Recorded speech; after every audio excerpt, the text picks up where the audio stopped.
भगवान श्री कृष्ण द्वारा भगवद गीता में दिए गए मुख्य 5 ज्ञान जीवन के विभिन्न पहलुओं को समझाते हैं। ये ज्ञान अर्जुन के प्रश्नों और संदेहों को शांत करने के लिए दिए गए थे, लेकिन ये हर युग के लिए सार्वभौमिक सत्य बन गए हैं।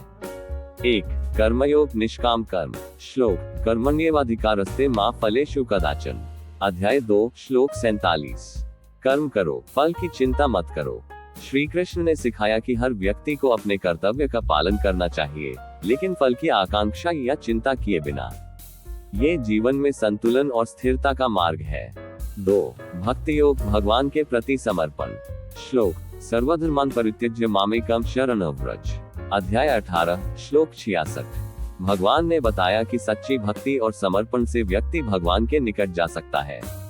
उन्हें सभी कर्मों का अर्पण करना चाहिए और अहंकार से मुक्त रहना चाहिए। 3.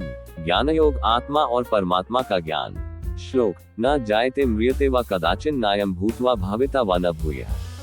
अध्याय 2 श्लोक 20। श्री कृष्ण ने आत्मा को अजर अमर और अविनाशी बताया। आत्मा को शारीरिक मृत्यु से प्रभावित नहीं किया जा सकता। ये समझ मनुष्य को अपने जीवन और कर्मों के प्रति जागरूक बनाती है।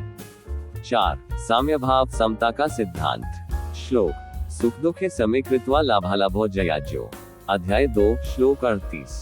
सुख दुख लाभ हानि जय पराजय जैसे जीवन के द्वंद्वों में समता का भाव बनाए रखना चाहिए।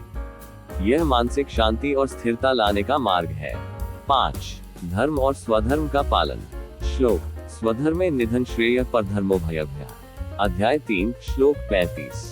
व्यक्ति को अपने धर्म कर्तव्य का पालन करना चाहिए, चाहे परिस्थितियां कितनी भी कठिन क्यों न हो। अपने धर्म का त्याग करना पाप के समान है। निष्कर्ष भगवान कृष्ण के ये 5 मुख्य ज्ञान व्यक्ति को अपने जीवन में सही मार्ग पर चलने, आत्मिक विकास करने और संसार के मोह से मुक्त होकर अपने परम उद्देश्य मोक्ष को प्राप्त करने की शिक्षा देते हैं।